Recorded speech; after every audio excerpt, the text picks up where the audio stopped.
Okay, when you land in your classroom, the first thing you're going to land is on the announcements page. And if there's any new announcements, they'll appear on this page, and also you have access to all the old announcements.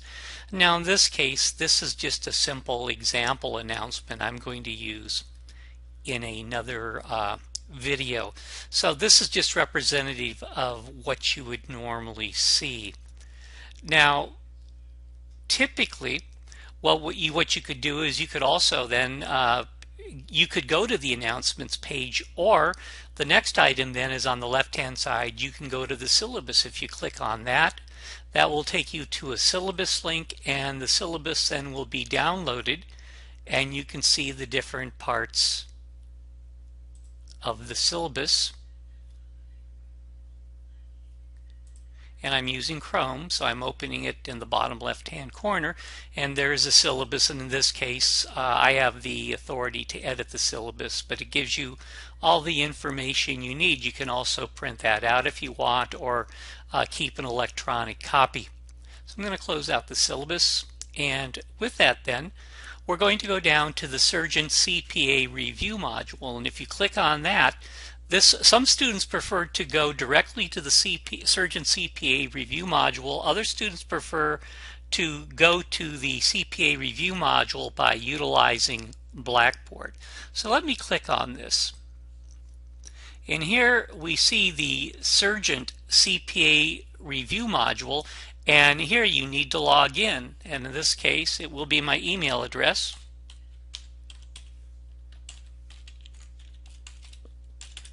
And then my password, and log in. And in this case, I've got a couple little housekeeping items, but now that I've logged in with my password, Surgeon Kohler asks, do I want to launch the program? And I say launch.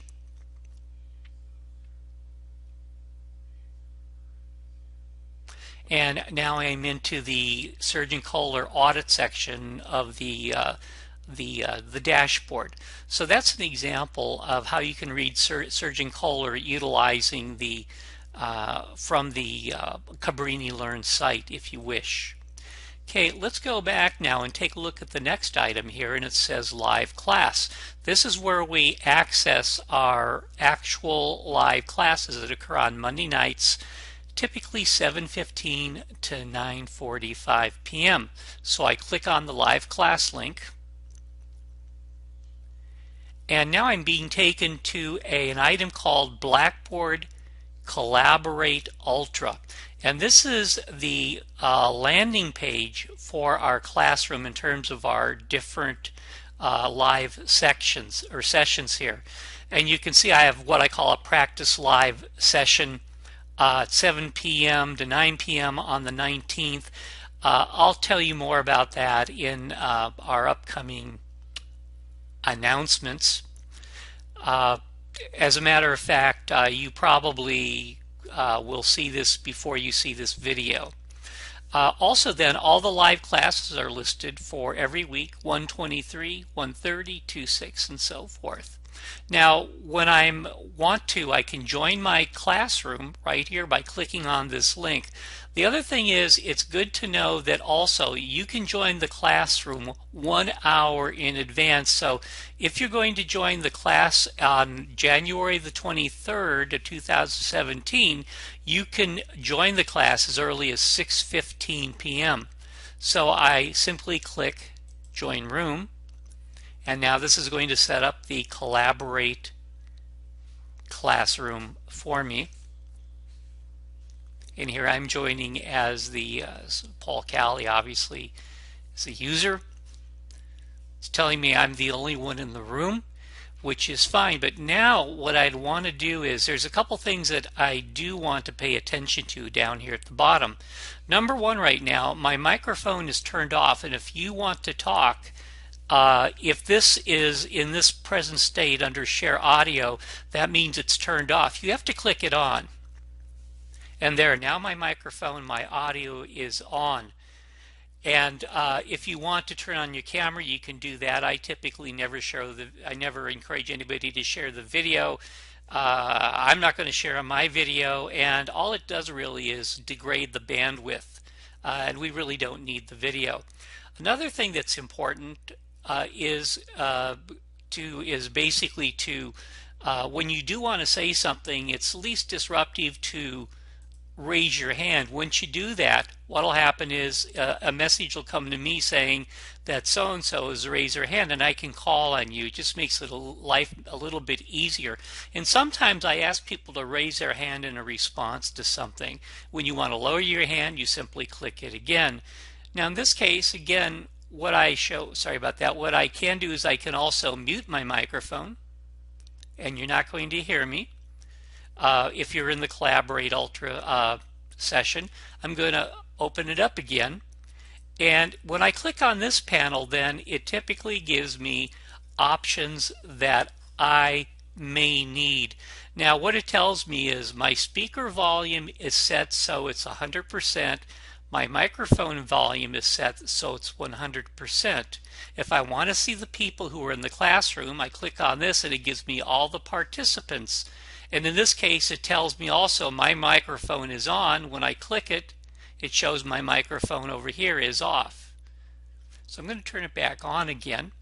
And so this allows me to go ahead and basically see who the participants are. Now, if you would rather not use a microphone and use typing, what you can do is you can click on the chat feature. The chat feature comes up and all the chat information comes up in this area here. Let's see, say something, hi, let's see, then we send it. Oops, sorry, that's my fault. We say hi, and there you go, Paul Cali preview user says hi. Now I would strongly encourage everybody to utilize the microphone to the best extent they can. And why is that? Is because it takes a lot longer to type some questions or type comments than it does simply to speak them. And when you type them, everybody else is waiting for you to complete your typing, and that disrupts the flow of the class. So again, I want to emphasize, if you can use a microphone, please use the microphone. This item here is for sharing content. This is typically not used by students. Also, you can look up your individual settings. Here I am looking at my audio and visual settings. I have my audio settings rather. I got my speaker set at 100%. I can turn that up or down. Same thing for that microphone when it's working. I can turn that up or down. It says display closed captions if I want to use those. And you can also report issues if there's an issue that there's a problem with.